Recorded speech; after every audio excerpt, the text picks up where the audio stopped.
ট্রাম্পের অভিবাসন নীতিতে অনিশ্চয়তায় 2 লাখ ইউক্রেনীয়। 2022 সালের ফেব্রুয়ারিতে ইউক্রেনে রাশিয়ার সামরিক আগ্রাসন শুরু হলে বাড়িঘর হারিয়ে নিঃস্ব হয় বহু মানুষ। ওই বছরের এপ্রিলে ইউক্রেনীয়দের জন্য মানবিক কর্মসূচি চালু করে যুক্তরাষ্ট্র, যার আওতায় প্রথম 2 বছরে ইউক্রেনের প্রায় 2,60,000 বাসিন্দা যুক্তরাষ্ট্রে বসবাস ও কাজের সুযোগ পায়। ট্রাম্প ক্ষমতায় এসেই অভিবাসন নীতিতে ব্যাপক পরিবর্তন আনেন। নিরাপত্তাজনিত কারণ দেখিয়ে ইউক্রেনের মানবিক কর্মসূচির আবেদন ও নবায়ন প্রক্রিয়া স্থগিত করে ট্রাম্প প্রশাসন।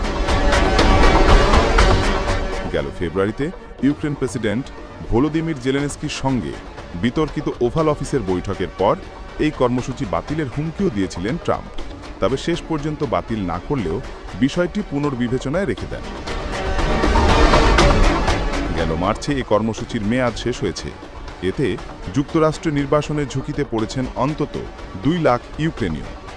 তারা হারিয়েছেন যুক্তরাষ্ট্রে বৈধভাবে বসবাস এবং কাজের অনুমোদন।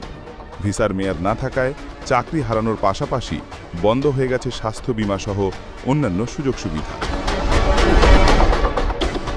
যে কোনো সময় গ্রেফতার হওয়ার আশঙ্কায় আছেন তারা। এখন পর্যন্ত ইউক্রেনীয়দের মাত্র 1,900টি নবায়ন আবেদন গ্রহণ করেছেন মার্কিন অভিবাসন কর্মকর্তারা। শুধু তাই নয়, অতিরিক্ত $1,000 ফি ধার্য করা হয়েছে। তারপরও পুরো প্রক্রিয়াটি আটকে রেখেছে হোয়াইট হাউস। ট্রাম্পের অভিবাসী দমন অভিযানে নির্বাসনের ঝুঁকিতে 35 বছর বয়সী ইউক্রেনের ক্যাটেরিনা যুদ্ধে কিয়েভে ঘরবাড়ি হারিয়ে নিঃস্ব অবস্থায় যুক্তরাষ্ট্রে পাড়ি জমিয়ে পড়েছেন হুমকিতে। ট্রাম্প প্রশাসনের আইনি জটিলতায় হারিয়েছেন চাকরি, ইউক্রেনে ফিরে যাওয়ার পথও বন্ধ। তার মতো আরও অনেক ইউক্রেনীয় উদ্বেগের মধ্যে রয়েছেন। এমন অবস্থায় অনেকে কানাডা, ইউরোপ ও দক্ষিণ আমেরিকায় পাড়ি জমানোর পরিকল্পনা করছেন।